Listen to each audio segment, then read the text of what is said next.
Good morning, everybody. It's Keeper Eric here and Keeper Grace. This morning we're talking about the Budgies. I know a lot of you have been writing to us on Facebook, wondering if the Budgie feedings were open, and unfortunately the answer is still no. The buildings are all closed here at the zoo. So what we thought we'd do is bring you in here and let you see the Budgies. And it's kind of like we do in your feeding. Not exactly the same. But just like a real Budgie feeding, if you have any questions, go ahead and throw them out and we'll answer them. So Budgies are a type of bird, a type of parrot from Australia. And in America, a lot of times we call them parakeets instead. So if you go to the pet store and ask for a Budgie, they may not know what you're talking about. But if you ask for a parakeet, they'll definitely know what you're talking about. And they're the same thing. They're just, Budgie is the name, Budger is the name they have in Australia and England. And here in America, we call them parakeets. So, as you can tell, they like to eat seed. That's their favorite thing to eat. In the wild, that's what they would be eating as well. Here in captivity, whether you own them as a pet or whether they're here at the zoo, you want to mix in some other foods as well. The seeds they're going to eat in the wild are going to be a little more nutritious, a little less fatty. And here at the zoo, they're getting commercially prepared seed, which is really high in oil and fat. And so that's all they get. It's not really good for them. So we give them a couple of dry pellets, just like you would give your dog some dry dog food or something like that. And then we also give these guys a little bit of fruit as well. When we're doing the feedings like this, it's just seed. It's a good snack. It's their favorite thing. So just like you, if I want you to do something, I'm going to give you a good treat for doing it, a candy bar or ice cream or something. Nobody wants to clean their room and get Brussels sprouts. So we want them to come down and eat from the guests. So that's why we use the seed, because it is their favorite thing. Right now, I was hoping to talk about how the two sexes are different. And Ion right now is female, and there's a boy. So if you can look above their beaks. Now they're all standing each other. All right. Girl on the left, boy on the right. Look above their beaks, where their nostrils are, and the blue, which is this boy on the right. Oh, now he's gone. That lets you know it's a boy, and the females are kind of brown. So again, boy on the right, female on the left. And that's how you know who is who when you look at them. So if you ever try to buy a pair of Budgies and they try to sell you two blue ones, you know you're getting two boys. Or two brown ones, and it would be two girls. Sometimes the brown ones are kind of really dark brown, like the one on your left. And the one in the middle is a lot paler. And she just left. So the females can be brown. And sometimes they'll kind of build up some, I don't know, I would say it's not skin, it's just like a growth around their nostrils. It has to do with breeding season and whether they're breeding. And sometimes they just stay white.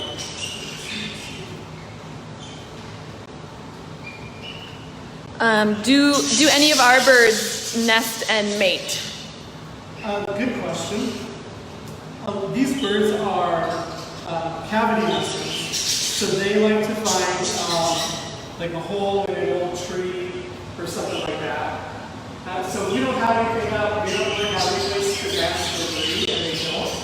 But what we did about 6 months ago is put up those boxes you're looking at. And those act kind of similarly to a tree cavity. And they have started laying eggs, but so far we don't have any babies. So we've got our fingers crossed. that it's just taken them a while to get back in the swing of things.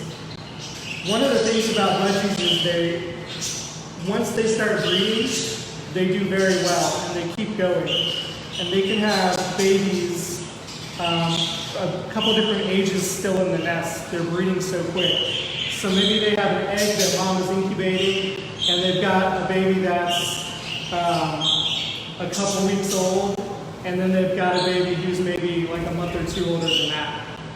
So, as you can imagine, you'll have a whole bunch of babies coming out at one time if you've got a whole bunch of birds breeding. So we want to make sure we're careful and don't end up with too many birds in this room. Right now we've got 21 budgies. And we've kind of done some back of the envelope calculations, and we think maybe 50 is our top, but that's a lot of birds. So we're kind of happy with 25 to 30.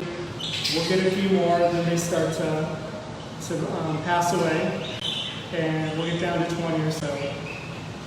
So we'll need to restock here if they don't start breeding here in a little bit. You want to talk about, I think all of our birds now are the green and yellow, but Yes. there are other color variations of these guys. There are colors of budgie. Now the green and yellow is the one you're going to see most frequently, and they're the ones that are going to be in the wild. But they do have come in different colors. We have had one that looked completely yellow. It didn't have any green on it, didn't have any other colors. We have had blue ones. So different shades of blue, like a really dark kind of turquoise, and then we've also had some kind of washed out blue. You can also get some that are kind of white.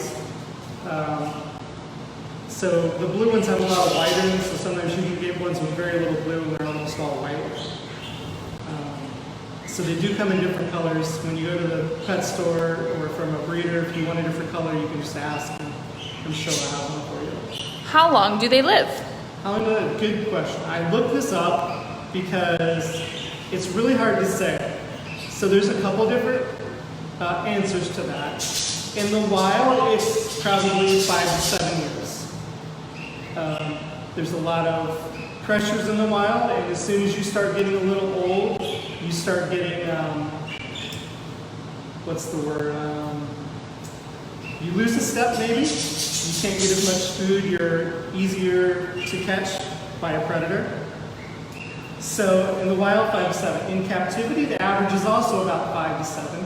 However, a lot of that is due to people not taking really good care of them.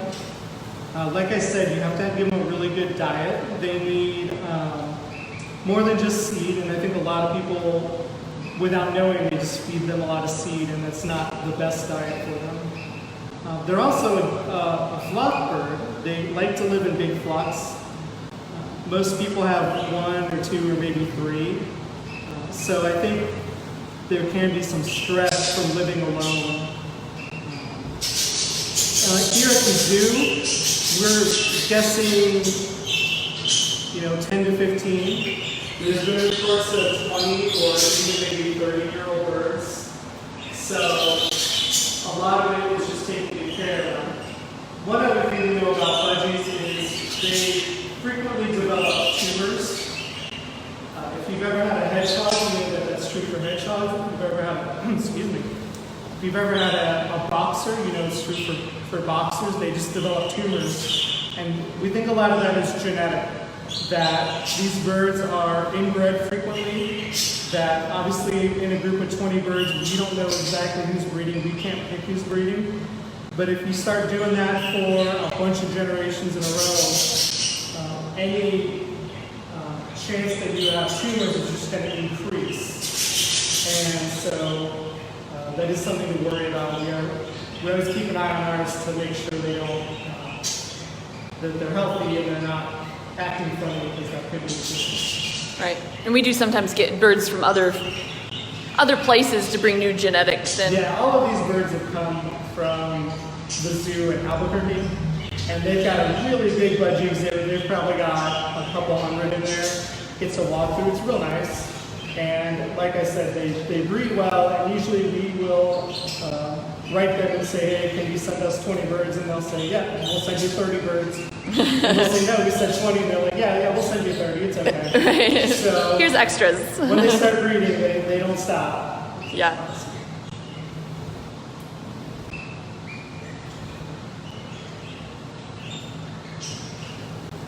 So budgies are parakeets, so they're fairly smart little birds.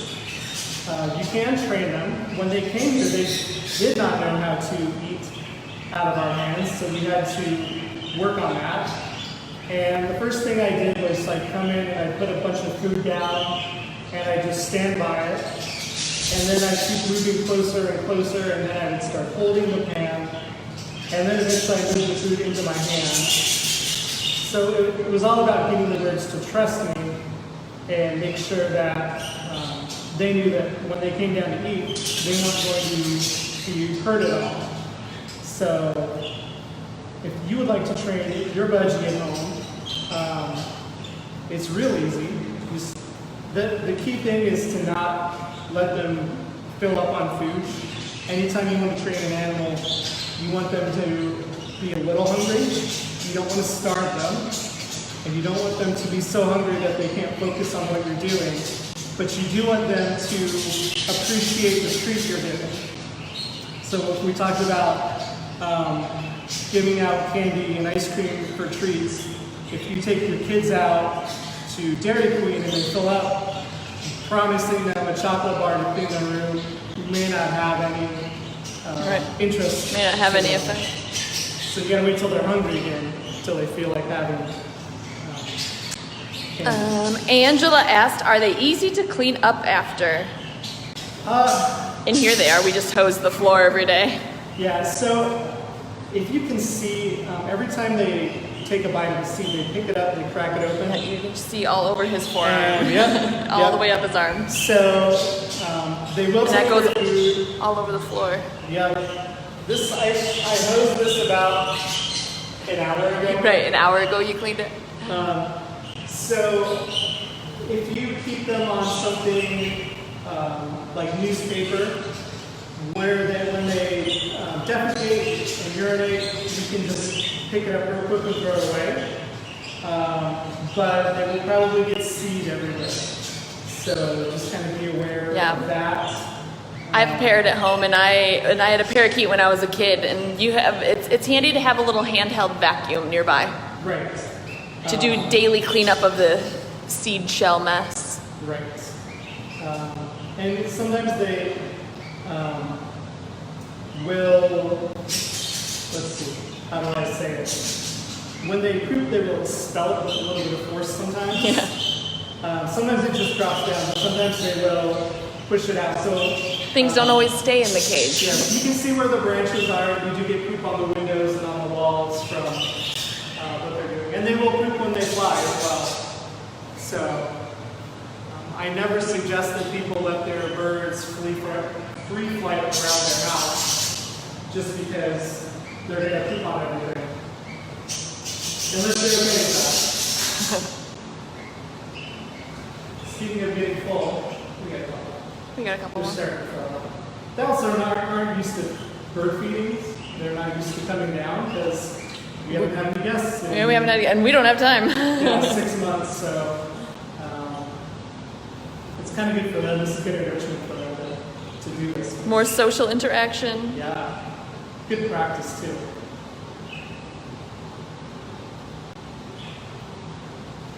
Budgies can learn to mimic other sounds.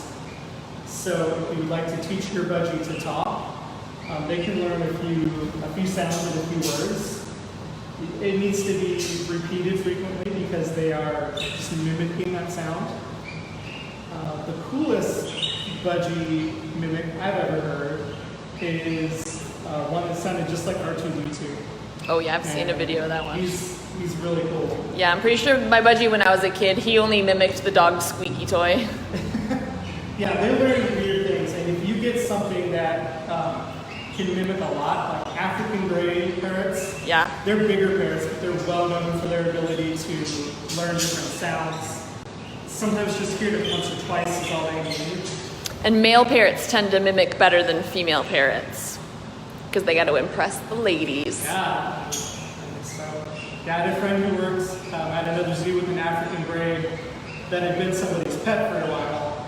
And he said that at different times the parrot would just make sounds they'd never heard it make before. That just something, for some reason, he decided to make that sound that he'd heard 10 years ago or whatever. And so when you get something like that, be careful because It'll repeat whatever you say. it will. There have been marriages that have ended due to parrots. Parrots. There have been parrots at zoos that are never going to be on exhibit again because they have inappropriate language. So that's I know. I didn't.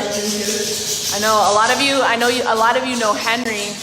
I did not teach him Hey Bird. He picked that one up from guests. Right. I didn't teach him that one So because I think guests just kept walking up and going Hi Bird, and he started repeating it. Oh, we do have these two friends in here. Oh yeah, we didn't talk about the finches yet. These are two long-tailed finches. They are also an Australian species. So they are something you would see maybe in the same place as a budgie. They're a little smaller. They're bouncier. They are. They have never learned to go down from the guests. And I think a lot of Wait, it is I'm not due standing. to- I'm standing under the birds. I'm gonna get pooped on. Yeah. I think the budgies are just smaller and more timid, and they're just pushed out of the way by the finches are smaller and pushed out of the way by the budgies. Yeah. So that's why we. All right. All right. Well, let's see. I think the birds are done. Yeah. So. Birds are full. Don't forget that we've got 3 more weeks of Bruce for the zoo. Yeah. We had first one Friday night. At Keg Grove. It was awesome. It was good. It was a really good time. And was the beer good? I mean, I'm not an IPA person. I heard other people liked it. Okay, if you like IPAs, that's a good one. Yeah, but check them out. So, and then this week, It's White Oak. This week's White Oak. So And it's the flamingos. Friday evening, Friday afternoon, they'll be doing flamingo themed beer. And I think they'll be live on our Facebook at 10 on Wednesday. yeah, so 10 on Wednesday, you can see the folks from White Oak Brewery. And then Wednesday at 3, Grace and somebody will be out doing flamingo. The flamingo keeper chat. So if you want to see the flamingos, Wednesday at 3. Put that on 10 and 3. Yep. And if you missed any of our videos, they're all on our Facebook page or our YouTube channel, youtube.com/MillerParkZoo. And did we have another giveaway for this week? We did one last week. We did one last Angela won last week. Angela's watching. Is she? Or her son was. A lot. Yeah. So, Angela supports us a lot. so we But we'll have a new one. I have to make a new necklace, or Rose or I are going to make a necklace, and we'll have another one in a couple weeks. There's going to be another necklace that we're going to give away. So if you know you want it, even though you haven't seen it yet, because I'm sure it'll be great, all you have to do is donate through that donate button at the bottom of your screen right now. Any amount of money, we'll put your name in for the drawing, and then hopefully maybe you can do a flamingo. Yeah. Can you do that? Flamingo? We'll see. I gotta find some feathers. So thanks for watching, and we'll see you Wednesday morning.